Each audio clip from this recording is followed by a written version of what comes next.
जंग के बीच नाटो देशों को पुतिन ने धमकी दी है। अमेरिका यूक्रेन में मिसाइल सप्लाई बंद करे, जरूरत पड़ने पर रूस मिसाइल प्रतिबंध हटा देगा, यह कहा है व्लादिमीर पुतिन ने।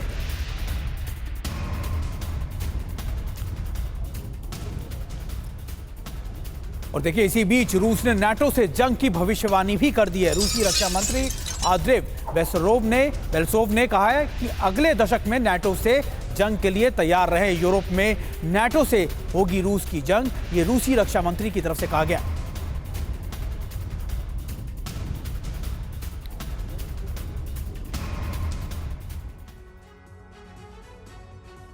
तो नाटो से जंग की तैयारी में है पुतिन। रूसी रक्षा मंत्री बेलोसोव का जो बयान सामने आया है वो अपने आप में बहुत महत्वपूर्ण है। नाटो से जंग की तैयारी में जुटा हुआ है रूस, ये वो खुद कह रहे हैं। एक दशक के भीतर नाटो से जंग संभव है।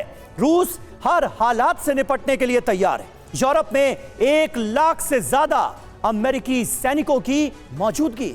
यहां रूस के पास परमाणु हमले का विकल्प खुला है। उनकी तरफ से कहा गया है ऑर्शनिक मिसाइल का उत्पादन बढ़ाएंगे, यह भी कहा गया। और 2024 में यूक्रेन में हमने 189 बस्तियां मुक्त करवाई हैं, यह भी कहा गया।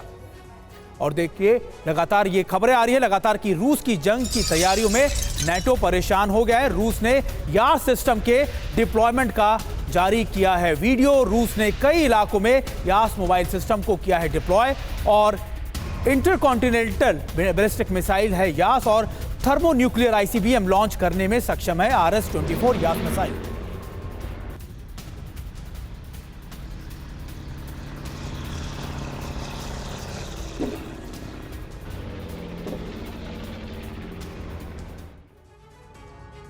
तो देखिए, रूस की तरफ से न्यूक्लियर तैयारियों को कैसे अंजाम दिया जा रहा है, नाटो की टेंशन कैसे बढ़ती नजर आ रही है, जरा समझिए। रूस ने यार सिस्टम के डिप्लॉयमेंट का बाकायदा वीडियो जारी किया है। रूस ने कई इलाकों में यार सिस्टम मोबाइल लॉन्चर डिप्लॉय किया है। पश्चिमी साइबेरिया में कॉम्बैट पेट्रोलिंग पर RS-24 यार्ड्स की तैनाती 10,500 किलोमीटर तक मार करने में सक्षम है yards intercontinental ballistic missile. Thermonuclear ICBM launch करने में यह सक्षम है RS-24 यार्ड्स लॉन्चर। यार्ड्स से पहले बेलारूस में ऑर्शनिक बैलिस्टिक मिसाइल सिस्टम का डिप्लॉयमेंट भी किया गया है। रूसी रक्षा मंत्रालय की तरफ से ये सारी जानकारियां साझा की गई। और इसी बीच चेचन्या के बड़े सैन्य बेस पर भी ड्रोन से हमला किया गया। मिलिट्री फैसिलिटी के अंदर गिरा है यह यूक्रेनी ड्रोन और यूक्रेन ने 1000 किलोमीटर दूर चेचन्या पर अटैक किया है। दिसंबर में तीसरी बार चेचन्या पर यह हमला किया गया है। देखिए, चेचन्या के बड़े इलाकों में मिलिट्री इंस्टॉलेशन पे इस तरीके के हमले किए गए हैं। 1000 किलोमीटर दूर इस ड्रोन से अटैक किया गया है।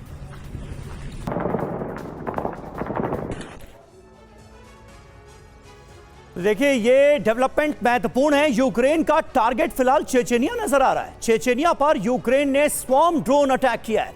चेचेनिया के मिलिट्री और पुलिस बेस को निशाना बनाया गया है। ड्रोन से हमला हुआ है। ओमोन बेस पर रमजान कादिरोव की फोर्स पर यह अटैक किया गया। 12 दिसंबर और 4 दिसंबर को भी चेचेनिया के 2 मिलिट्री बिल्डिंग्स पर यूक्रेन ने हमले किए। 29 अक्टूबर को चेचेनिया के स्पेशल फोर्स यूनिवर्सिटी पर अटैक किया गया। तो ये अहम जानकारी सामने आई है। ग्रुप कैप्टन DK पांडे साहब हमारे साथ मौजूद है। पांडे साहब, किस तरह से आप देख रहे हैं यूक्रेन की स्ट्रैटेजी को फिलहाल, क्योंकि कुर्स्क में तमाम सैनिकों को जान भी गंवानी पड़ी है, हजारों की संख्या में यूक्रेन के, और अब उसे उन इलाकों को छोड़ना भी पड़ रहा है जो वो कब्जा जमाकर बैठा था। लेकिन बड़ी हैरत की बात है कि नॉर्थ कोरियाई सैनिकों का सहारा रूस जैसे शक्तिशाली देश को क्यों लेना पड़ रहा है कुर्स्क पर अपने ही इलाके यूक्रेन के कब्जे से वापस लेने के लिए? देखिए, जहाँ तक है इस क्षेत्र का समीकरण थोड़ा सा विस्तृत होता जा रहा है। हाँ। क्योंकि कुर्स्क में जो हमला किया गया था 6 अगस्त को इस वर्ष, उसका उद्देश्य था कि जो आर्टिलरी है जो निशाना बनाई थी सुमी क्षेत्र को, उसको वहाँ से मूव किया जाए, वो नॉर्थवर्ड जाएं, रशियन आर्मी उत्तर की तरफ बढ़े, जबकि वो रशियन बॉर्डर से डोनबास की तरफ जो है वो नज़दीक पड़ता था इलाका, जहाँ उससे हटे। और तीसरा उद्देश्य था कि कुछ जितना ज़्यादा ज़मीन ले सकें तो नेगोशिएशन टेबल जब आए यूक्रेन तो कुछ बातचीत कर सकें। यही जो है नीति लगभग अख्तियार कर रहा है यूक्रेन दोबारा, कि चेचनिया में अटैक करके वो चाहता है कि जो रूसी सैनिक हैं उनको वहाँ से डिस्पर्स किया जाए। लबोलुबोव ये है कि जिस प्रकार से लगभग 50% क्षेत्र को इसका रशियन फौजों ने कब्जा पुनः स्थापित कर लिया है, और ये अब क्योंकि दिन 1 महीना लगभग बचा है, 1 महीने में उनको वो सब कर देना है ताकि उस बात को कह सकें जो इतने दिनों से वो कहते आ रहे हैं। साथ में ट्रंप ने अभी घोषणा की है कि जो लॉन्ग रेंज मिसाइल की अनुमति दी गई है उस पर पुनर्विचार किया जाता है, और वो बाइडेन प्रशासन को बहुत उसके लिए उसकी भर्त्सना कर रहे हैं कि इन्होंने इस चीज़ को पूरा बढ़ा दिया है पूरे इस क्षेत्र के विवाद को। तो देखा जाए तो कई सारी चीज़ें ऐसी हो रही हैं जिनके सारा जो उनका ध्यान है वो केंद्रित हो रहा है 20 जनवरी की तरफ, जब ट्रंप शपथ लेंगे। उसके पहले दोनों जो है यूक्रेन और रशिया दोनों पक्ष चाहते हैं कि जितना ज़्यादा कब्जा कर सके कर लें।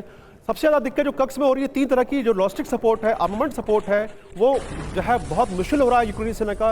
उनकी दूरी जो है यूक्रेन से लगभग 350 किलोमीटर है, और 350 किलोमीटर से सारा लॉजिस्टिक आना, सारे सामान आना, और वो कहा जा रहा है MiG-29 से आएंगे। तो सोचिए MiG-29 अगर आते हैं यूक्रेन से तो किस क्षेत्र से आएंगे? पांडे सर, वो air defence, Russian air defence का सामना नहीं करेंगे। तो थोड़ा सा जो है इंफॉर्मेशन वॉरफेयर का भी हिस्सा लिया जा रहा है ताकि मनोबल गिरा सके। बिल्कुल पांडे सर, ऐसा लगता है कि दोनों पूरी कोशिश में है कि एक दूसरे को नीचे दबाया जाए और ज्यादा से ज्यादा इलाकों में कब्जे किए जाए, ज्यादा से ज्यादा साइकोलॉजिकल प्रेशर डाला जाए ताकि आप नेगोशिएशंस में ऊपर रह सकें।